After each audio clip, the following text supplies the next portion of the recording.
Welcome to the On Purpose Investor Podcast, show 49, Running the Numbers. All of it is building your reputation. Yeah. And in this industry, we are all working for a common goal. And that goal is to solve people's problems, whether it is to get rid of a house that they can't afford, whether it's to find housing, whether it's to help other investors solve their problems. We're in the problem-solving business. Right. And no one is going to want to work with you to help solve problems if all you do is create more problems. And more work. Welcome to the On Purpose Investor Podcast with your host Eric and Tiffany Vogel. We've spent several hard years building a rental property portfolio so we can have more time with our family and live our ideal life. Now, finding your path can be difficult, so we're here to guide you along the way with lessons, tips, and tricks to design and implement your dream life. Now, sit back, turn up the volume, smash that follow button, and get ready for this episode of the On Purpose Investor.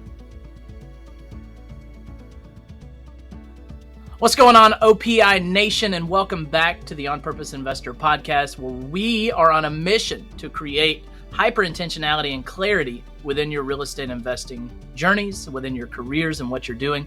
And today, we're going to dive into running the numbers. We're going to talk on everything from purchase price, estimating rent, estimating reserves, going through what is your buy box that we talked about last week. Does it cash flow? How much cash are you going to need? How do you calculate your cash on cash return? And just all of those nitty gritty topics on running the numbers, because oftentimes you hear people say, hey, did you run the numbers? Or you ask someone, hey, is this a good deal? Stop asking that question, and we're going to teach you how to make sure it's a good deal for you. I got to say, I'm super disappointed. I don't get my beautiful, warm introduction anymore. Oh, gosh. On this new season. You've kind of dropped it, and my ego's hurting a little bit. So I will act like this is the very beginning of the show. No, just do it on the next episode. It's fine. No, it's fine. It's going to be here. What's going on, everybody? Welcome to the On Purpose Investor Podcast. I'm your host, Eric, with my beautiful, lovely, amazing, talented, still hungry? Yeah, still hungry.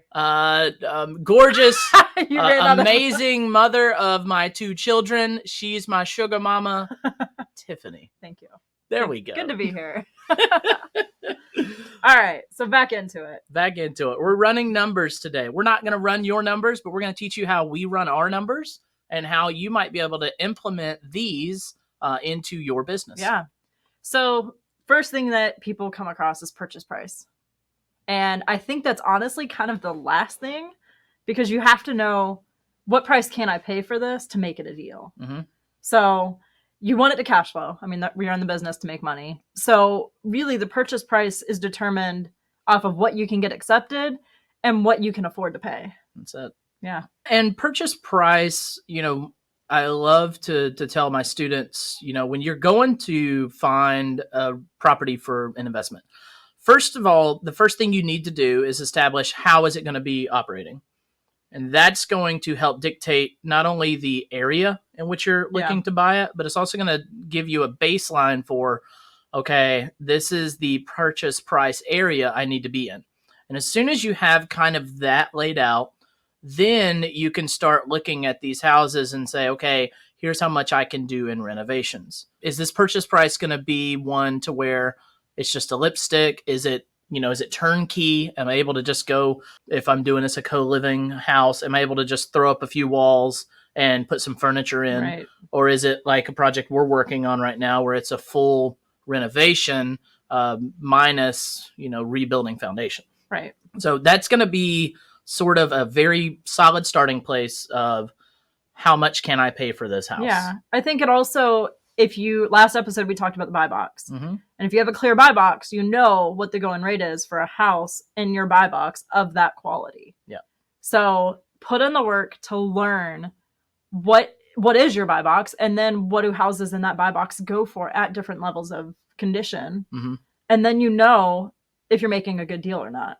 Yeah, and a fair deal. Yeah, absolutely. You want to be fair with your offers, but I mean, I've heard it said before, if you don't feel like your offer is insulting, then you're not offering low enough. I would say offer what works. Right. If it's insulting, it's insulting. If it's fair and it works for everyone, then it works for everyone. And if it's insulting because that's what makes the numbers work, then it's okay. Yeah. I wouldn't avoid paying or avoid making an offer or pay too much because you don't want to be insulting. Mm-hmm. But don't make lowball offers just for the sake of making a lowball offer to get the bragging rights to say, oh, I only paid, 30% of ARV for this house. Yeah. Right. Do what's right.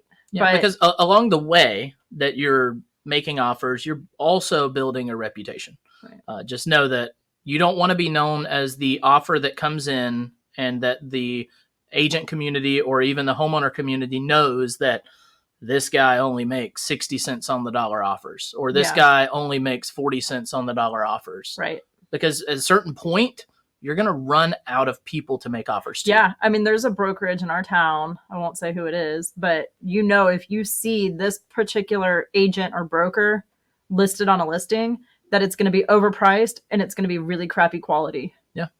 And we have looked at some of their deals and it's almost an immediate trigger of, oh, it's this place.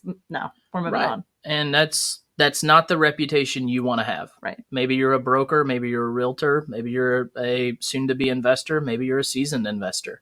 It's never too late if you have a poor reputation, it's never too late to rebuild that and to be born again, essentially. And you think about, even if you're not an agent, we work with agents when we buy and sell our homes. And there was one agent who's not our agent who knows she likes working with us because it's an easy deal.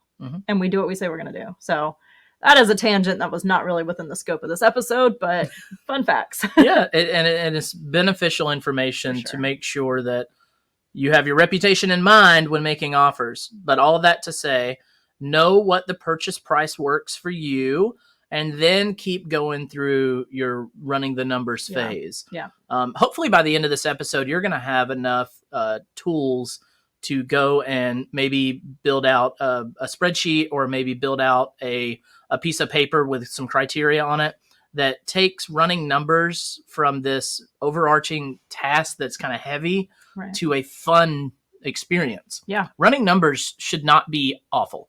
Running numbers should not feel like a job. Running numbers should be fun, because it should be a game of, oh, I'm going to go pick out these 10 houses and I'm going to see which one works the most.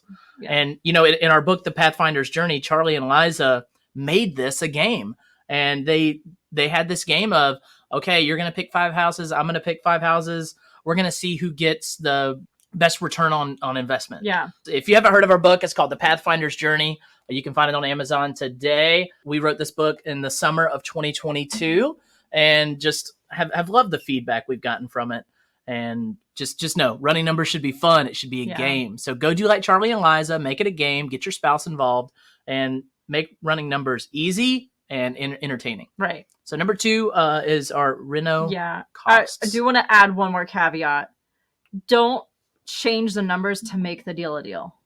The numbers are the numbers. And you can fib and say, well, I can decrease my reno budget by this amount, and then I can get the deal done. Yeah, as we're moving into this reno budget, you'll see that you'll never play with the reno budget. If anything, you're going to add. Yeah. Never take away. Right. I mean, it's just, we have done analyses on deals and we look at it and we're like, but if we could do this, then maybe we can make it cash flow. And it's like, the second you start doing that, you have to stop. It wasn't until probably our 6th or 7th deal that we were able to kind of hone in on our reno budget, because we were just learning. Yeah. It seems like our first 5 to 7 deals, we were 10, 15% over our reno budget every time. But I think it was 15 to 20 plus. But we were over, and slowly we learned. Right. Hey, our reno budget needs a buffer.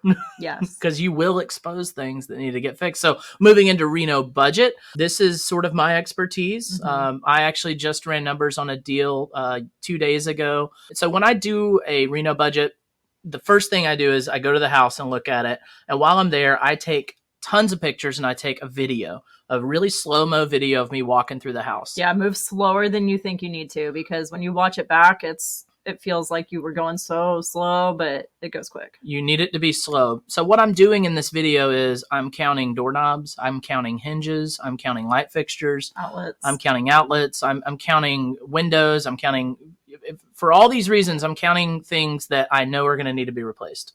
What I do is I have an Excel chart open while I'm watching this video, and I'll pause it after I go through one room and I'll tally them up. and I'll tally them up. And by the end of it, I have numbers for everything. And then if you do this enough, your spreadsheet is probably going to have auto-populated when you type in interior door that it is, the 6-panel, Firmalite door from Lowe's, and its list price is $149, the item number, and it's got all that marked out. Now, to order doors and windows and stuff, you got to have them measured. So that's another thing that I do is when we look at a property initially and like we're just doing a walkthrough, I take a tape measure. I measure everything, and I usually am recording myself saying it. Now, the reason I'm recording myself saying all this is that I don't want to have a piece of pen and paper to work on and all that. And I can take my video and do an auto caption, and then I can take that caption and break it into text, and then I just have it as a text. Yeah. So I have it in text form. But the idea is that I'm walking through this property with the end in mind of how much is this going to cost me. So I build out the materials list. I just want to interject real quick. Yeah. You don't do this on every deal that you're running numbers on, though, right? Not every single deal. If it's a lipstick and I know that it's just paint and carpet or paint and floors, I'd go with the square footage. Well, I guess backing up, what I'm saying is this house that we just got under contract, you didn't do all of this until what stage? When it was under contract, or like we had a rough ballpark reno budget to start, right? Yeah. So when we did our initial walkthrough, it was a rough reno. Yeah. Day one of due diligence is when you do all of this. When I took the tape measure, because I don't want to spend all of this time unless I'm under contract. And I think there's a lot of value in doing that for sure. Yeah. But how did we come up with that ballpark number? Because it was pretty close on this one. Yeah. So the ballpark usually comes from doing it. Okay. It usually comes from doing it. I like to say you can classify renovations in classes. Okay. You can say it's a class A, B, C, or D. Now, class A, I would say that, so you take the square footage of the property. So let's say it's 1,000 square foot house for good sake, right? So I would say on a class A, which class A is like the lightest renovation possible. Yep. You might not even need to paint. You might not even need to do floors. But Class A is just going to be paint and floors, nothing else. Yeah. You're going to take and do about a $25 a square foot, and that's your renovation budget. So 1,000 square feet, $25 a square foot is... I don't math. Why are you looking at me? $25,000. That seems like a lot. It seems like a lot, but floors are expensive and paint is expensive. Okay. Right? But that also gives you a buffer. Yeah. I was thinking 25,000, but that felt like too much. Yeah. It's going to give you a buffer. Okay. And that buffer is going to include the weird things that might happen. Yeah. Now, $25,000 for a renovation is not that much. Now, you might end up only spending $15 a square foot. Right. But at least you're running your numbers. At least you're running your numbers with a buffer. Yeah. And that helps you to drive how much you can offer. Yeah. So if it's a class B, we're doing a little bit bigger level, and we're going to add $15 a square foot. And when you go into class C, we're going to add another 15. And when we go to class D, we're going to add another 25. Because that's like foundation issues. That's like foundation issues. Yeah. And stuff like that. Yeah. So a lot of times we do that initial metric. Mm-hmm. And then once we try to get a little, like the next step, instead of going out and building out a cart, we will say, okay, windows are going to be, $5,000. We know HVAC systems cost a range of X to X. Yeah. So then we usually go with the high end of that range. We always go high end of what we think it might be. Because it always is higher than you expect. So we'll take all the major components and we do like fixtures. So that's all your light fixtures, your doorknobs, your hinges, your outlets. You put outlets in there, right? And fixtures. Mm-hmm. All those little things that add up as a different line item. And we just, it's like, okay, I know I need to replace 10 ceiling fans.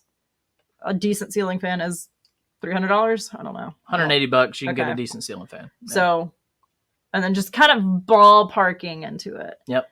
And then once you have it under contract, that's when you go and build out the cart and do all that heavy lifting. Mm-hmm. Yeah. If all of this is too much, hire a contractor and get a quote from them. That's right. To replace all of it. Because they have that knowledge. You did this on your own, so you learned all that. And we've done it, a couple dozen times. Right. So we have the experience of walking through a house and saying, this is about how much this is. So if it's your first deal, have a contractor go with you.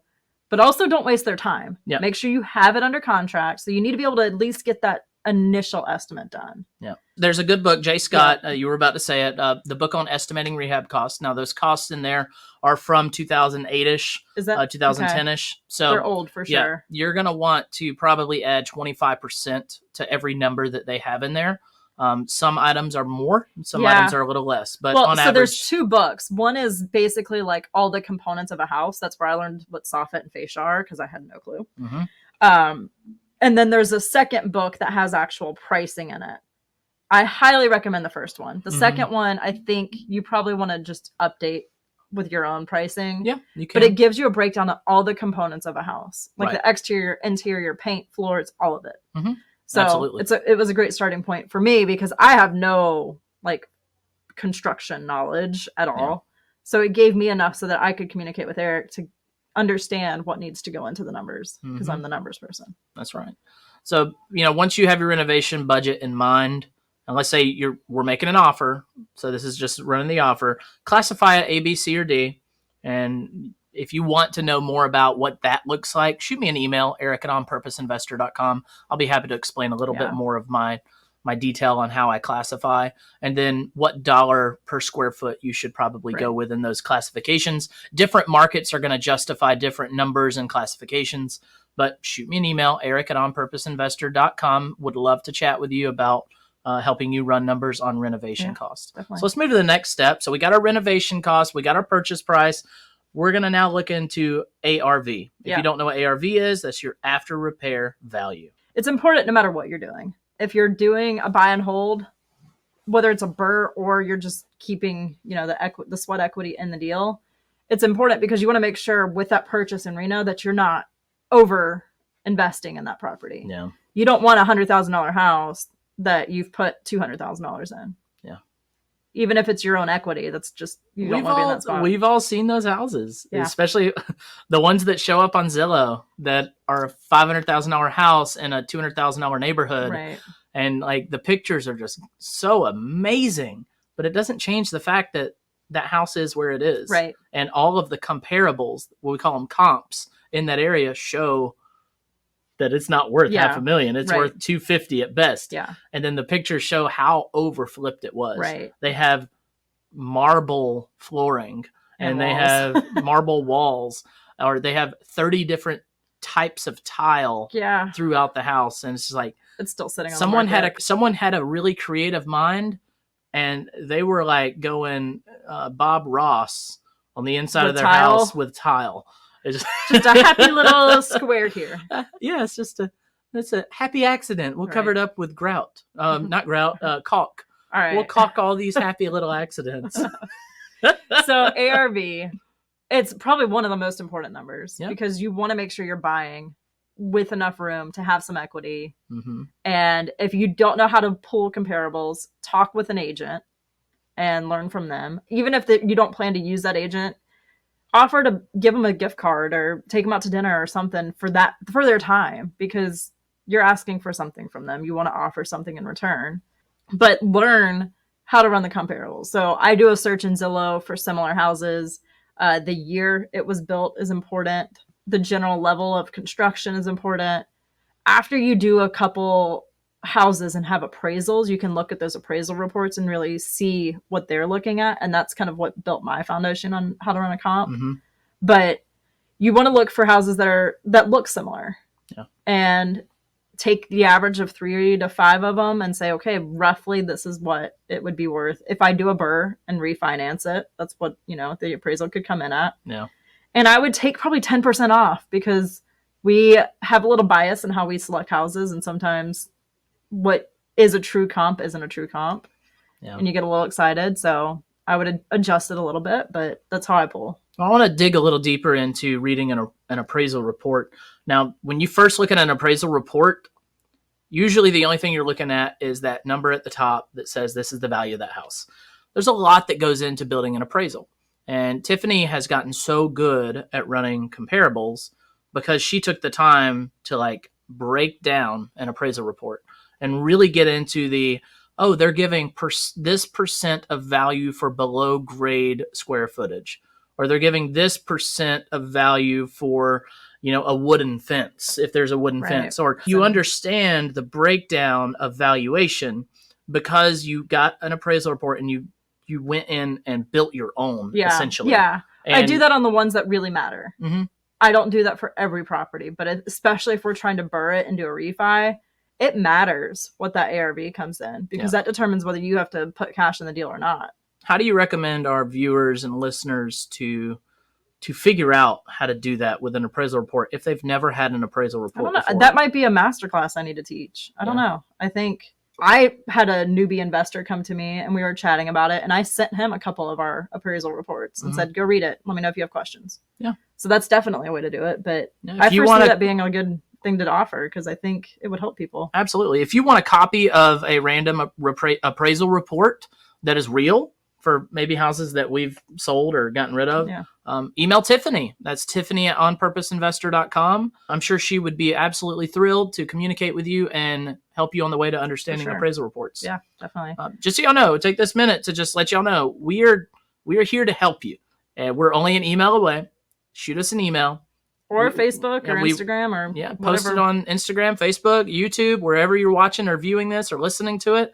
Leave a comment on the podcast that you're listening to right now. Leave a review and say, hey, I love this podcast, or hey, I hate this podcast, and say why you do or why you don't, right? And just let us know. We want to communicate with y'all, and we want to start bringing content that you want to hear. So if you have an idea, let us know.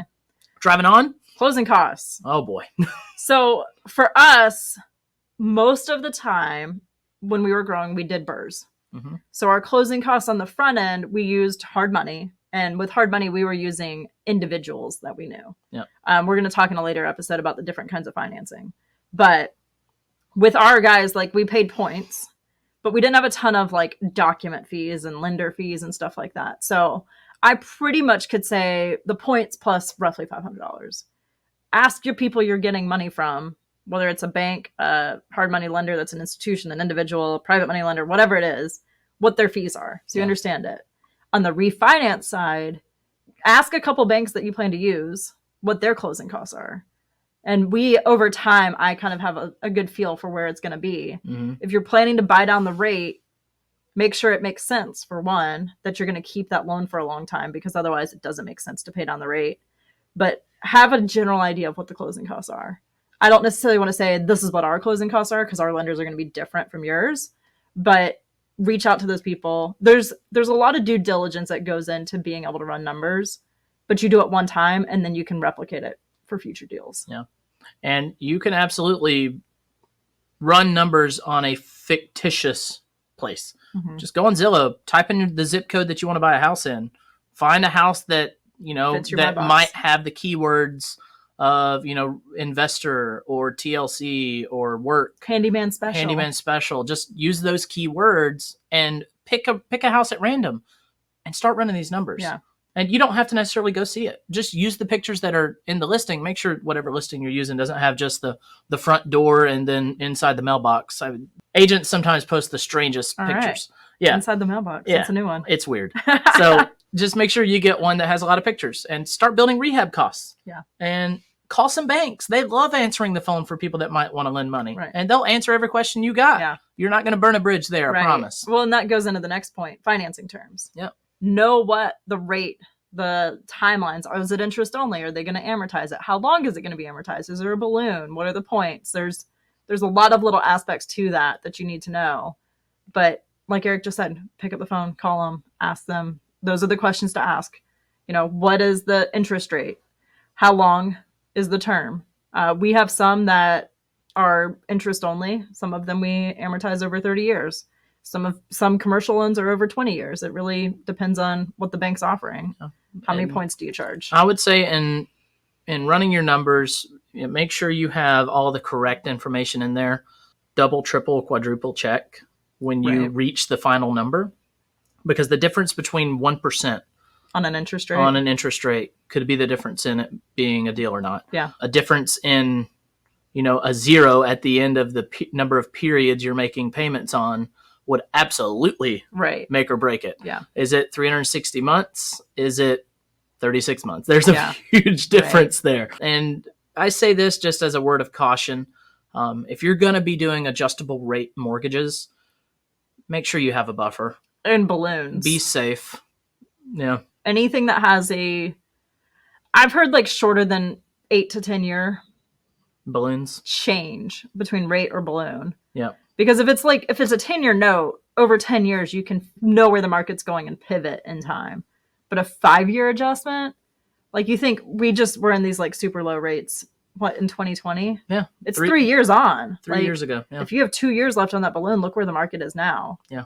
But if you had another 5 years, you could say, oh, the market's getting a little hairy. Let me reposition that now. Yeah. Before we get into a bad spot. Right.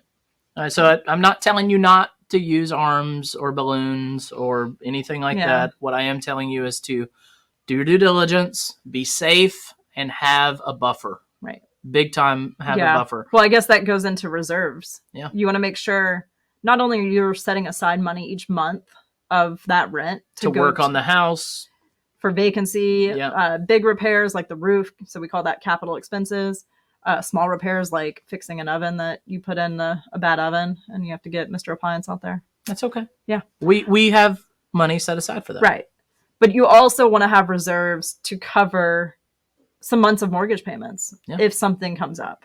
Also, estimating the rent is crucial. Yeah. So that kind of flows with everything. Your reserves are going to be generally a percentage of rent. We do, I think, 15% on our end with the assumption that Eric's going to fix a lot of it. If you don't want to touch it, 25% is what I would recommend. Mm-hmm. So a lot of investors will do 50% of the rent as expenses. So you want your financing expense to be less than 50% so you can get some cash flow. It's really whatever works for you. That's right. So estimating that rent, it's the same way as pulling comparables for the ARV. Mm-hmm. You just go on Zillow, look for similar houses in the same neighborhoods. There's a website that you could use as a baseline. Depends on your market. Yeah, Rentometer or Rentometer. You just Google that and type in the description of your property and where it's located. And you throw in an address. It'll give you a rough idea. Yeah, it's not great for our market because we don't have enough volume here. Yeah, it's great in big metros. So that's been my experience. Bigger Pockets has one too. Same deal for us. It just doesn't work for our market. But if you're in a big metro, definitely check it out. And I would say, if you're using the Zestimate for a rental, it could be close to what you might do, but it's not necessarily going to be exact. Yeah. But just know this, your tenants, when they go to rent your house, they're going to look at it on Zillow. Right. And they're going to see that rent Zestimate. Either your rent is in line with that or it's higher.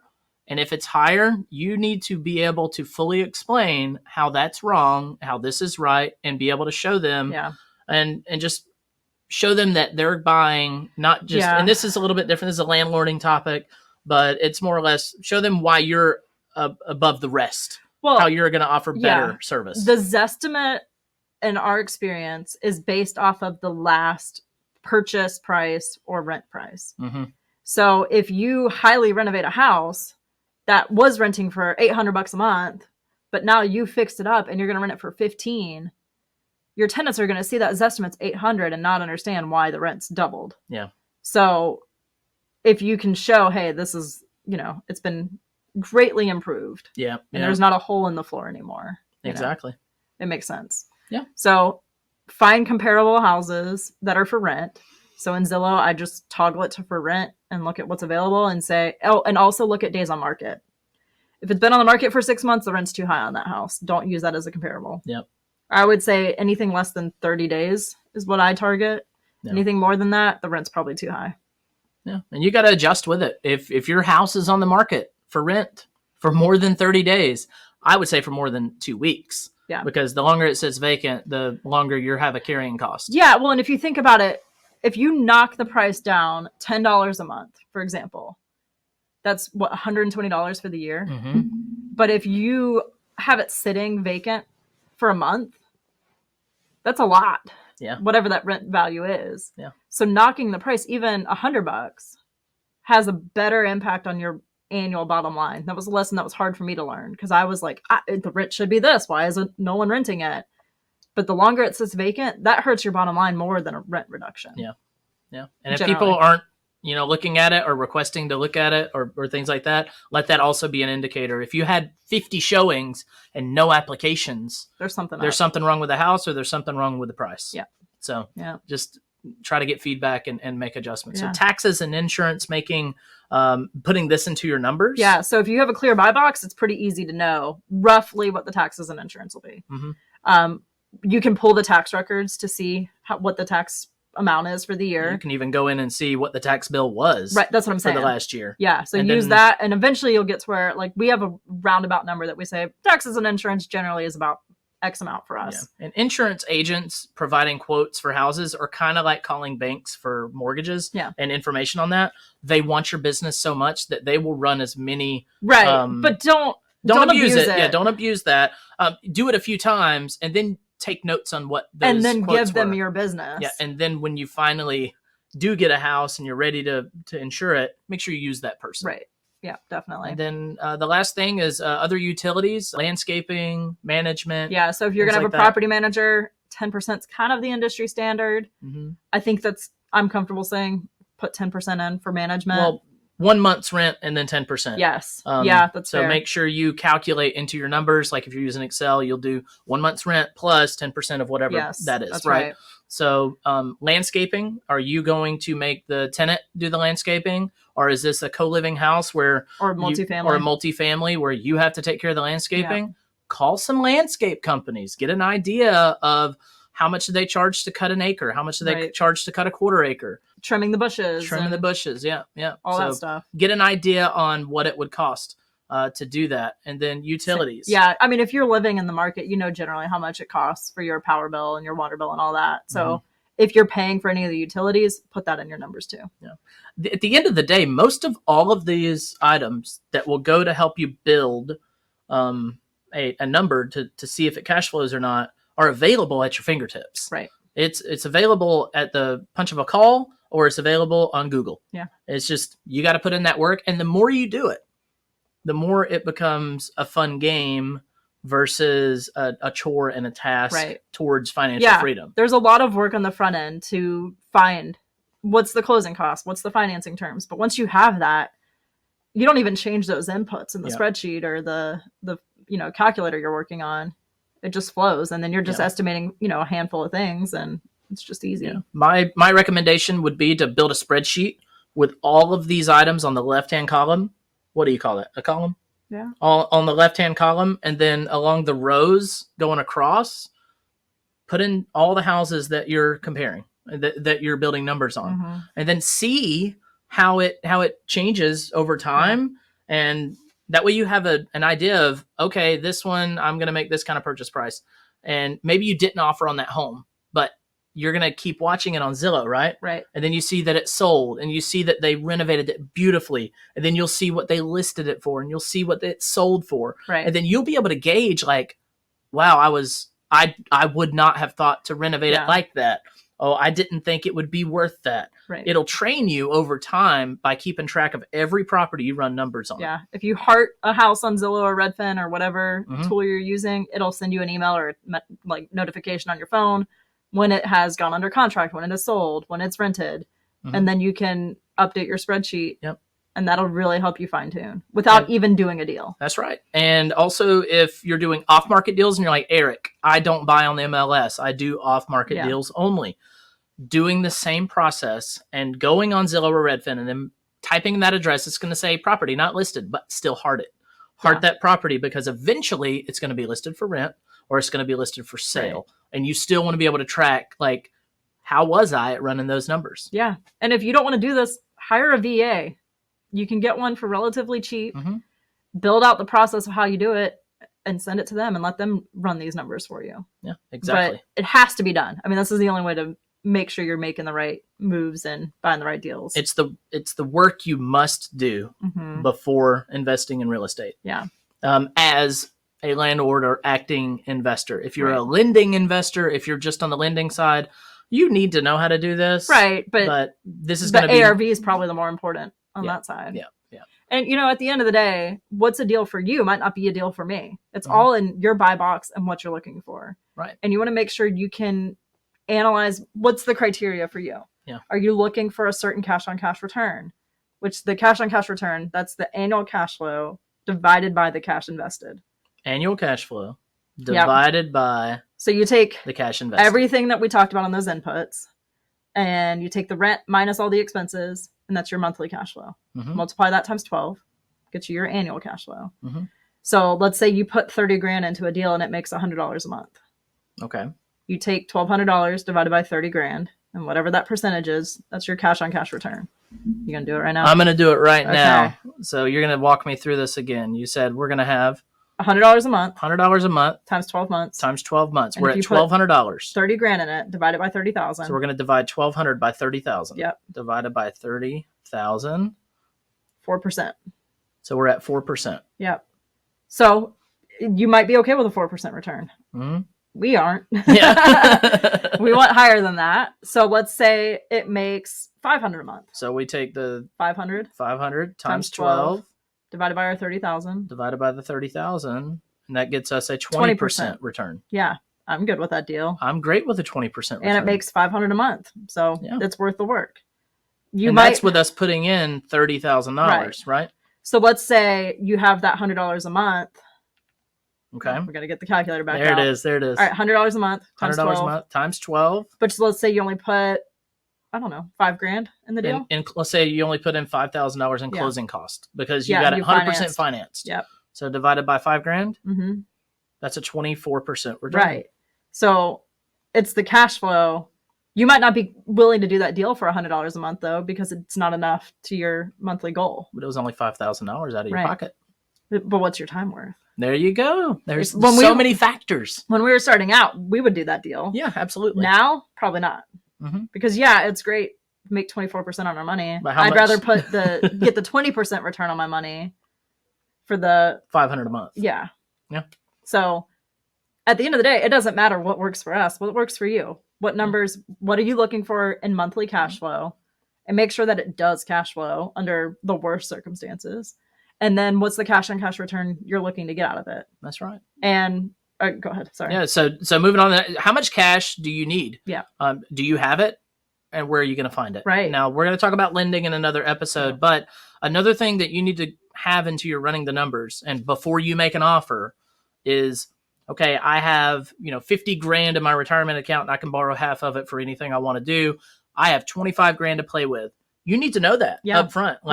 That you have 25 grand to play with. Right. Or let's say you work a W-2 job at fast food and you have no money. How are you going to creatively get into it? Yeah. There are absolutely ways to get into it to make this happen, but you got to know, what are you bringing to the table? Yeah. That way you can limit. There's a lot of ways to get money. So Gary Johnston says you need cash or access to cash. That's it. So you need to know how much you have access to, whether it's cash in your bank account or some kind of loan. If you think you can get it 100% financed because you're getting such a killer deal, make sure you're running it with that in mind. There's a lot of ways to approach it, but you need to know how you're coming at it with the cash. That's it. And then your cash on cash return, we've talked about that. Yeah, so it's just based on how much cash you're putting in it. And, some deals, we run the numbers and it's like, we could do this with no cash in, but it's only going to make us $100 a month. And it's going to take us so much time. Right. To figure it out, to fill it up, and to manage it. And you think about the deals that we've done that were heavy renovations.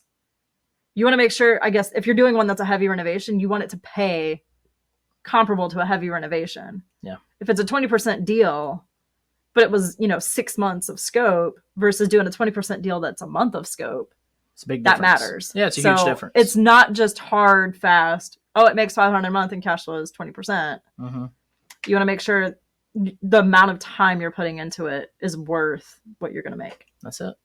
Yeah. Well, did we cover it all? I think so. Anything else? No, I don't have anything else. No soapbox today? Oh, gosh. I used to get on those. I know.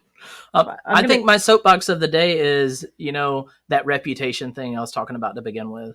That was a good soapbox because it was totally tangent. It was tangent. It was my soapbox. Okay. And that is everything you do, every person you talk to, every offer you make, every property you list, all of it is building your reputation. Yeah. And in this industry, we are all working for a common goal.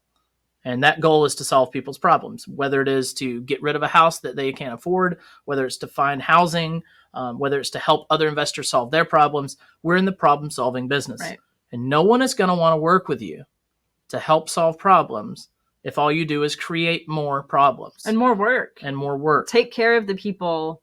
I mean, our real estate agent, when we first started working with her, I think we took donuts up there. We did.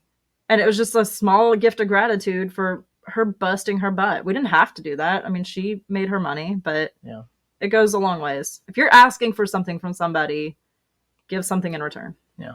All right. Soapbox done. Oh, you got one more thought. Go ahead. Actually, I was just thinking. Oh, no. Don't do that. Yeah.